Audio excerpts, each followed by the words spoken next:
Hello friends, I welcome you all in the world of mathematics. I am Atul Kumar, Maths faculty.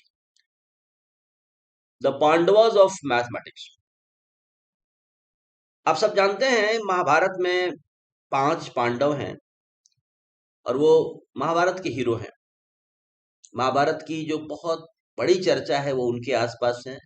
उनका जीवन, संघर्षमय जीवन, कृष्ण के साथ उनका लगाव, उनका धार्मिक जीवन, इसको लेकर के कथा बुनी गई है। महाभारत के बड़े ही महत्वपूर्ण पात्र हैं 5 पांडव। मैथमेटिक्स को भी यदि उस दृष्टि से देखें तो यहाँ भी 5 पांडव हैं। 0, 1, पाई, आई और ई।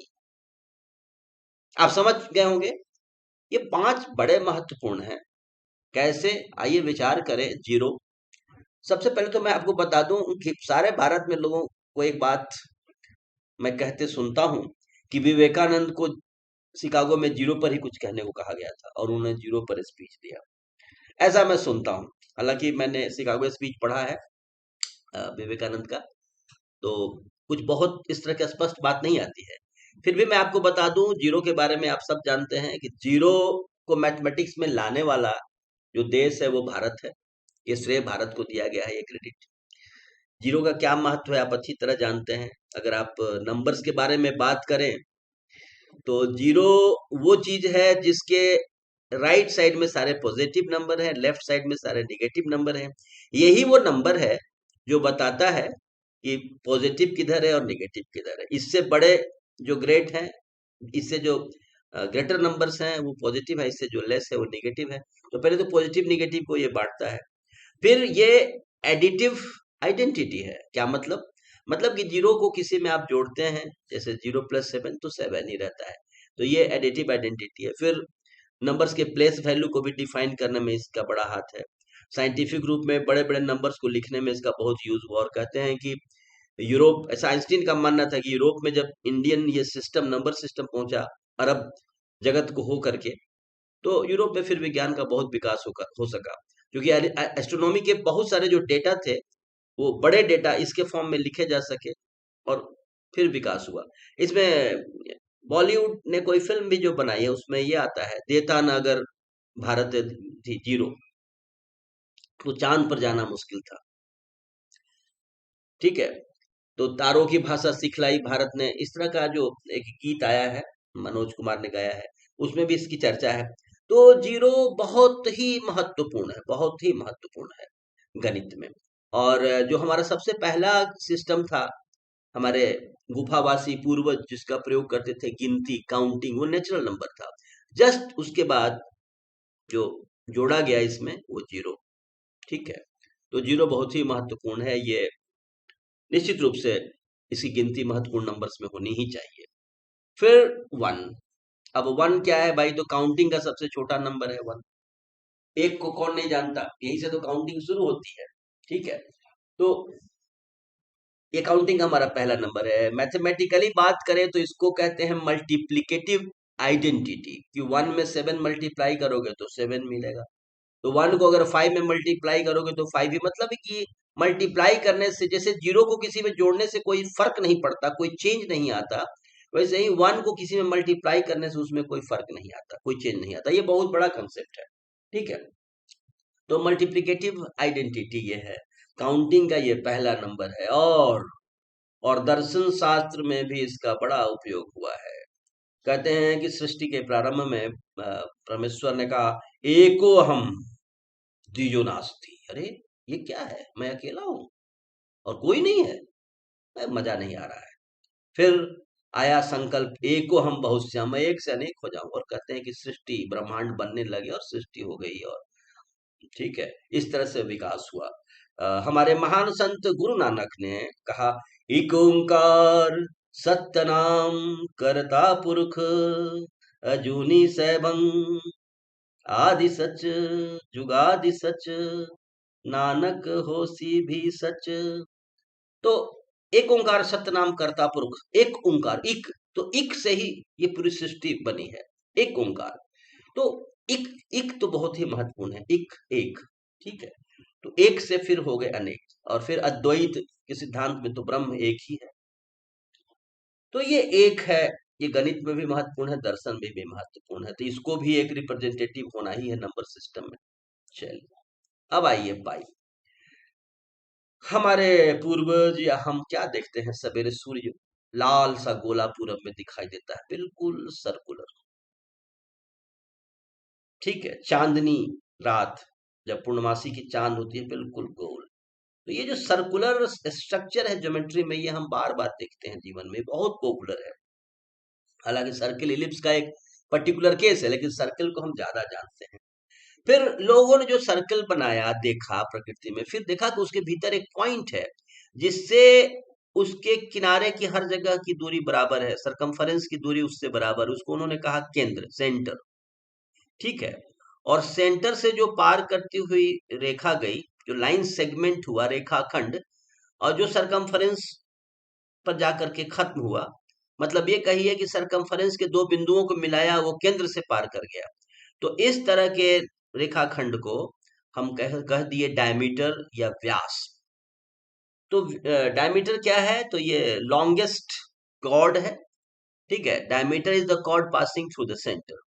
और किसी भी सर्कल में, ये बहुत पहले, हजारों साल पहले इंसान समझ गया। तो भाई उनके भीतर तो जिज्ञासा थी, बड़े खोज करते थे, आगे पीछे ऊपर नीचे सोचते थे। तो उन्होंने सरकमफरेंस को जब डिवाइड किया डायमीटर से, लेंथ से, तो क्या देखा कि 3 से थोड़ा बड़ा आ रहा है, और 3.25 से, मतलब 3.25 से छोटा आ रहा है। बड़ी कोशिश की कि इसको फ्रैक्शन के फॉर्म में लिख दें, लेकिन वो लिख ना पाए, और ये पहेली चलती गई से ये बड़ा ही एक आकर्षक नंबर बन गया। क्योंकि सर्किल हर जगह है, और सर्किल को उसके डायमीटर से डिवाइड करेंगे तो एक अनुपात आएगा, वो एक नंबर है।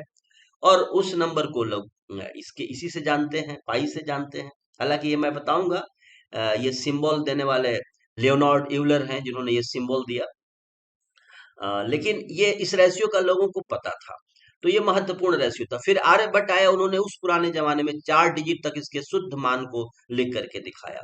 फिर तो अब पाई लवर्स की पूरी एक कम्युनिटी है वर्ल्ड में, और पाई डे भी मनाया जाता है 14 मार्च। बिकॉज पाई का जो नंबर है 3.14, ये 2 डिजिट तक है। तो 14 थर्ड मंथ का जो 14वां दिन है, उसको पाई डे के रूप में वर्ल्ड भर में मनाया जा रहा है। पाई एक बहुत ही चहेता नंबर है, नंबर्स को चाहने वाले लोगों के लिए, गणितज्ञों के लिए ये पाई। पाई पर फिर बहुत कविताएं लिखी गई, और कंपटीशन होता है कि कितने डिजिट तक पाई को आप याद रखते हैं। ऐसा पूरा का पूरा एक कम्युनिटी है, और बिलियन डिजिट से ज्यादा पाई की वैल्यू फाइंड की जा सकी है। May I have a large container of coffee, अगर ये कविता आप लिख करके इनके हर वर्ड के लेटर्स को लिखते हैं, तो 3.14 इस तरीके से 6 डिजिट तक आपको पाई का शुद्ध मान मिलेगा। ठीक है, तो इस तरह का ये मामला है। पाई बहुत ही अट्रैक्टिव, बहुत ही आकर्षक नंबर है, और इसीलिए नंबर के 5 पांडवों में इसकी भी गिनती है। समझ लीजिए, मैंने इसे तीसरे स्थान पर रखा है। ठीक है, तो ये पाई है। अब आई, देखिए, मैथमेटिक्स के जगत में जितनी इसकी अवहेलना हुई है, जितना इसको दुत्कारा गया है, जितना इससे इग्नोर किया गया है, उतना किसी को नहीं किया गया है। इसकी बड़ी करुण कहानी है, इसकी बड़ी करुण कहानी है। जब जब अलजेब्रा में काम होता, जब कोई इक्वेशन सॉल्व करते, परफेक्ट स्क्वायर बनाते, तो -1 का स्क्वायर रूट लेना पड़ता, और लोग भड़क उठते, गुस्सा हो जाते, नाराज हो जाते, तू भाग, तू क्यों आ जाता है हमारे डिस्कशन में, और ये कुछ ना बोलता, और लोग वहां से हट जाते। बड़ी दयनीय दशा हो गई। और ये उनको इस नंबर से -1 के स्क्वायर रूट से उनका हर जगह सामना हो, पार्टी हो, भोज हो, पार्क है, क्लब है, कहीं भी मैथमेटिक्स हो, ये आता था, और लोग इसको दुत्कारते थे, भगाते थे। ये खेल चलता गया, चलता गया, और इसकी बड़ी करुण कहानी ये चलती गई। कोई इतना उदार हृदय नहीं था जो इसे अपना ले, और इसके चलते मैथमेटिक्स में इसका कुरूप चेहरा लोग बार बार देखते, इसे मनहूस कहते, और इस तरीके से चलता था। लेकिन इसकी एक बात की आता जरूर था।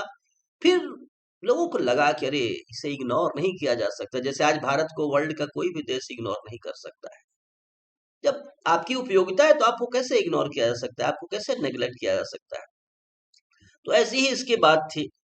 आप क्यूबिक इक्वेशन सॉल्व करें तब भी आ गया। कार्डेनो ने जब हजारों साल के बाद क्वाड्रेटिक इक्वेशन ही सॉल्व करना इंसान जानता था, और बहुत डार्क एज रहा, बहुत साल तक कुछ नहीं समझ में आया।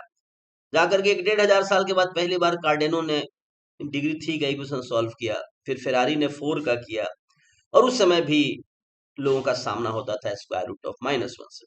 फिर वही मैथमेटिक्स के शेक्सपियर लियोनार्ड यूलर, तो लियोनार्ड यूलर ने एक सिंबल रख दिया, स्क्वायर रूट ऑफ -1 को उन्होंने कह दिया आई और आयोटा। इसके बाद उन्होंने बिल्कुल डिफाइन किया, और उनके मन में कोई अपराध बोध नहीं था, कोई एपोलॉजी नहीं, बहुत सम्मान पूर्वक इस सिंबल को लिखा, कहा कि स्क्वायर रूट ऑफ -1 आयोटा है, आई है, और इसको उन्होंने लिखना शुरू किया, डिफाइन किया।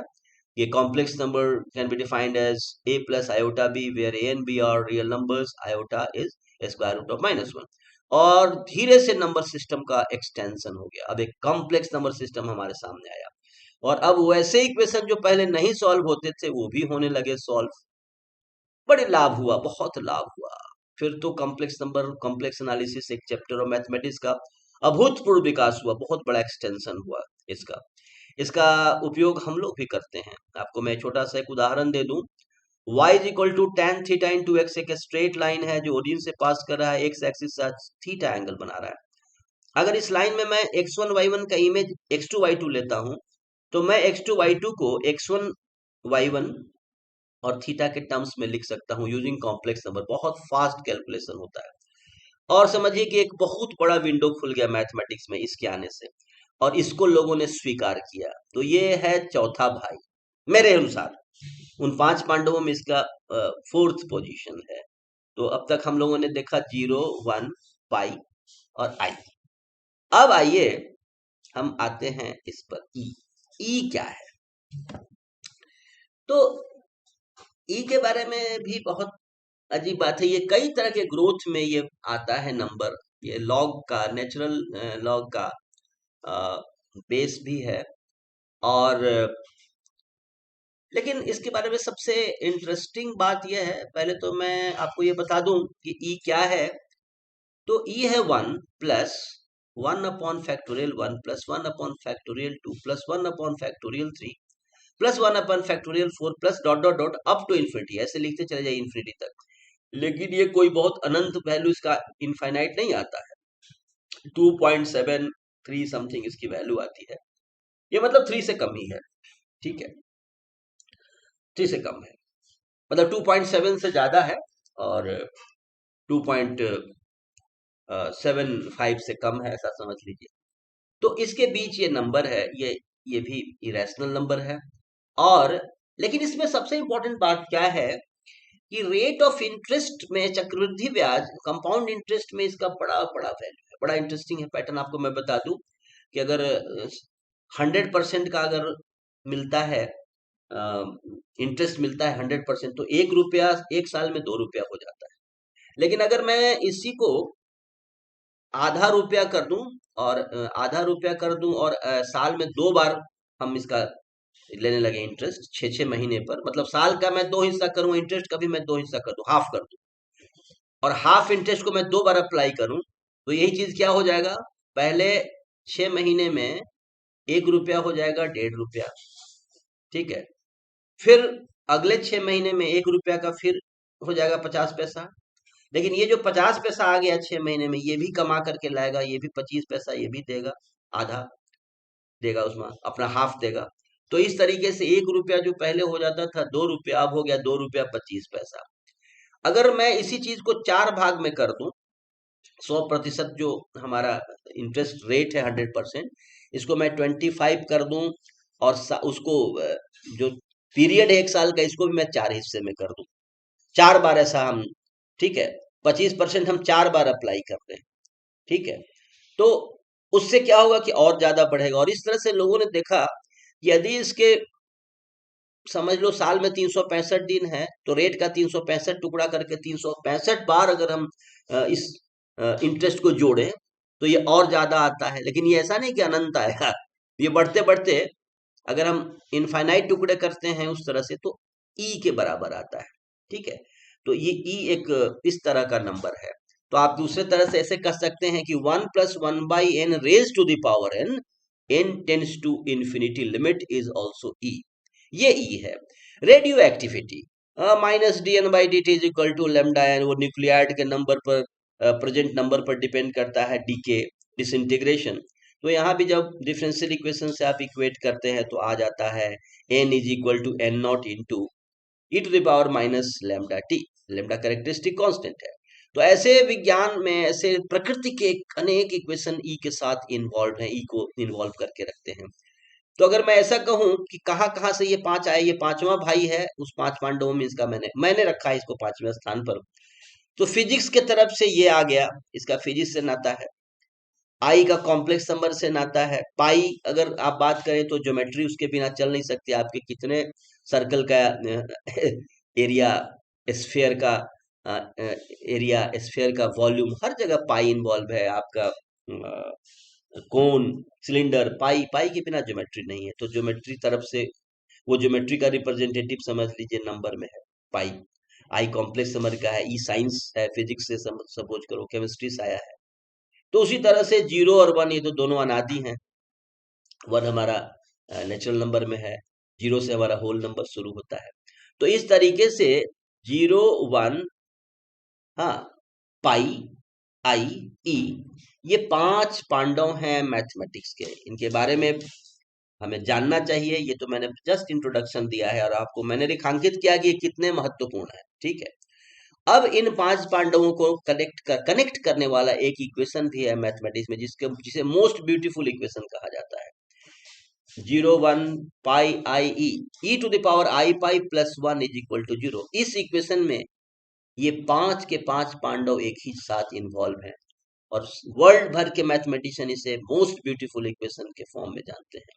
अब मैं आपको फिर बता दूं कि इनमें ये 3 सिंबल जो दिए गए हैं, पाई, आई और ई, ये तीनों एक ही मैथमेटिशियन ने बहुत साहस पूर्वक रखा है, लियोनार्ड यूलर। पीटर्सबर्ग एकेडमी में उन्होंने बहुत पेपर पब्लिश किया। उन्होंने 2 जगह काम किया, Petersburg then Berlin then again Petersburg, right. ये गॉस के भी पहले हुए हैं मैथमेटिशियन और इनका बहुत बहुत बहुत कंट्रीब्यूशन है, हमें जानना चाहिए। किसी मैथमेटिशियन ने, लैपलेस ने संभवतः ये कहा है कि Gauss is master of us all, Gauss हम सबों का मास्टर है। So read Gauss, read read Euler, read Euler, read Euler, Euler को पढ़ो। तो यूलर के बारे में ऐसा कहा है। तो इन्हीं का दिया हुआ ये 3 सिंबल है। तो आपने देखा कि ये 5 पांडवों को कनेक्ट करता हुआ ये इक्वेशन, मैथ्स का मोस्ट ब्यूटीफुल इक्वेशन, ये 5 पांडव 0, 1 पाई आई और ई। ठीक है, तो इस तरीके से हम इनके बारे में कुछ और फर्दर खोज करें, रिसर्च करें, इन्हें प्रचारित करें, हम अपने चर्चाओं में लाएं, कथा कहानियों में इसे हम संजो करके रखें।